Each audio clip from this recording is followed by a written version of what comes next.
Wa na'udzubillahi min syururi anfusina. Sebab itu orang macam saya misalnya, saudara boleh tanya apa alasan dia tak boleh, Ustaz? Sebab saya memang mengkaji dalil. Tapi orang macam saudara kau sama, apa alasan tak boleh? Hoi, pening pula alasan tak boleh. Ini alasan dia, orang pergi mengaji, tahulah. Sebab kita bukan ahli dalil. Kita orang awam. Namun demikian saudara, belajar suatu tuntutan yang kita tak boleh lari. Orang yang kata kami tak perlu belajar. Saya jumpa seorang apa ni, dia nak Islam tapi cara dia lah. Orang Arab tabligh. Biasa jumpa Melayu tabligh tak ada hal. Dia tak berhenti bercakap Melayu tabligh. Arab tabligh. Dia duduk dengan saya, dia pun bercakap tentang konsep tabligh. Saya kata bagus cakap. Dia pun cakap kita hidup nak kembali pada Islam, nak kembali dengan akhlak Rasulullah. Sampai besok saya pun tahan. Baik, awak kata nak kembali pada akhlak Rasulullah, awak belajar tak Sahih Bukhari? Sahih Muslim? Saya tak belajar, saya baca. Inilah kecacatan awak. Awak kalau nak hidup cari Islam, awak kena faham hadis Nabi. Nak hidup cari Islam, dia tak mengaji, nak hidup cari Islam macam mana?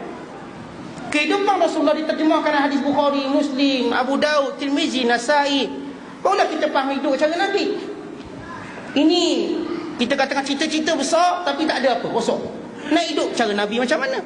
Akhirnya kita bawa fitnah, cara hidup macam Nabi fitnah. Saya kata awak kena mengaji Sahih Bukhari, Sahih Muslim. Dia tu angkat telefon, stop.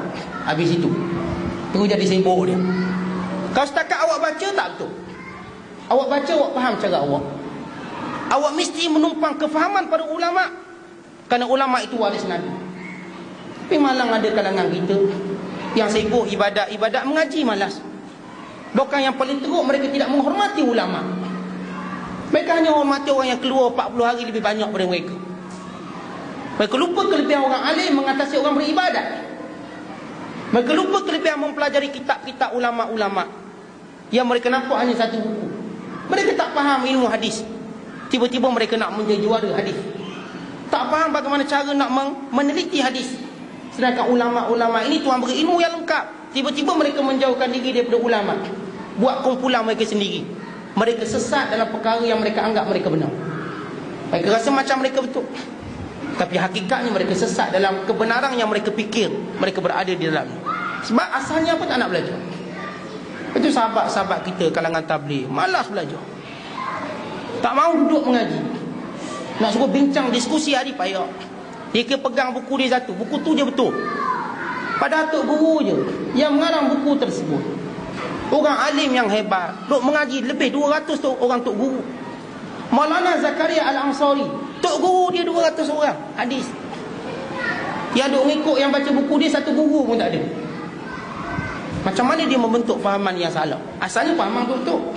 Duduk dekat India dia betul. Sebab di India tak boleh usik politik. Usik politik pancung kepala, tembak. Sebab dia negara Hindu. Maka para ulama berfikir bagaimana nak beri kepahaman pada orang Islam. Paling asas mereka sembahyang, asas. Tapi hari ini yang asas itu sudah menjadi suatu matlamat besar. Yang lain-lain yang melengkapkan itu ditinggalkan. Ekonomi ditinggalkan, politik ditinggalkan, menuntut ilmu ditinggalkan. Yang nampak sembahyang, itu asas. Tapi dia tidak terhenti di situ. Bukan Islam ini satu pakej yang lengkap. Dia tak berhenti pada solat, ajak orang solat, dah selesai, berjaya dakwah. Dah.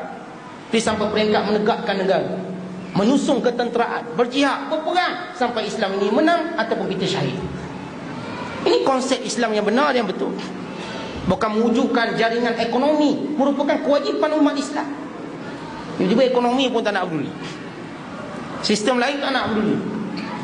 Orang barat menguasai komputer, menguasai sikit-sikit, kita tak nak. Kita pergi masjid di rumah kita. Sedangkan pada sahabat Nabi tidak ada pun yang menjadikan masjid sebagai rumah. Melainkan ketika mana mereka fakir, miskin. Tapi bila mereka senang, masjid ditinggalkan, mereka buat rumah yang jauh, berjauhan. Nabi sendiri tak duduk masjid, ada rumah sebelah masjid.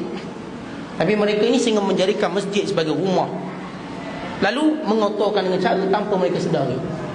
Ini di antara kesilapan mereka tak nampak sebab tak duduk dalam majlis ini. Sebab kalangan mereka tidak ada ulama yang boleh tegur mereka. Mereka menilai seseorang itu berapa puluh hari keluar. Kalau keluar 40 hari, maulana lah kau. Sebab tu bila kita cerita keluar, dia diam. Ustaz ajak keluar, ustaz ni kena keluar setahun. Saya keluar 4 tahun. Tahun apa 4 tahun saya keluar, tak pernah balik. Awak balik keluar, awak keluar balik juga seminggu saya 4 tahun tak balik-balik keluar. Jadi saya lebih pada Maulana lagi. Awak kena hormat saya. Ini kat Pasir Gudang ni tak ada tabligh boleh lawang saya. Dia suruh keluar lah 4 tahun berterusan. Tak ada. Ni fahaman sempit. Sedangkan nilai seorang itu dengan ilmu dan takwa. Ini yang orang lupa. Sampai saya katakan, kalangan mereka, bukan semualah, kalangan mereka tidak lagi menghormati ulama. Tak kenal ulama, dia hanya kenal orang yang keluar banyak hari. Orang ni yang dianggap hebat dan alim. Akhirnya mereka terperangkap dengan kebodohan mereka. Dan ini pernah dinyatakan oleh para alim ulama. Pernah disebut oleh Syekh Abdul Qadir Jailani, golongan yang malas menuntut ilmu. Pernah disebut oleh Imam Al-Ghazali dalam kitab Ihya, golongan yang hanya mau ibadat, tidak mau menuntut ilmu. Sedangkan Imam Ghazali membawa hadis, orang menuntut ilmu itu lebih baik daripada orang yang solat 1000 rakaat. Cubalah solat 1000 rakaat. Kami hanya hadir satu majlis ilmu, kami lebih baik pada kamu. Siapa cakap? Nabi cakap. Siapa cakap? Ulama-ulama salaf kami bercakap. Seperti Imam Syafi'i. Imam Syafi'i kata apa? Babun minal ilmi, ataupun al-julusu fi majlis ilmi khairun min alfi raka'atin, min alfi raka'ah. Duduk dalam satu majlis ilmu lebih baik pada 1000 rakaat solat. Siapa kalangan mereka yang solat 1000 rakaat? Jawapannya tidak. Tapi tidak susah untuk kita duduk dalam majlis ilmu. Yang susah hanya pada orang yang ego, yang tidak mau bergelar murid. Kalau siapa yang tidak mau bergelar murid, maka dia ada sifat sombong dalam diri dia.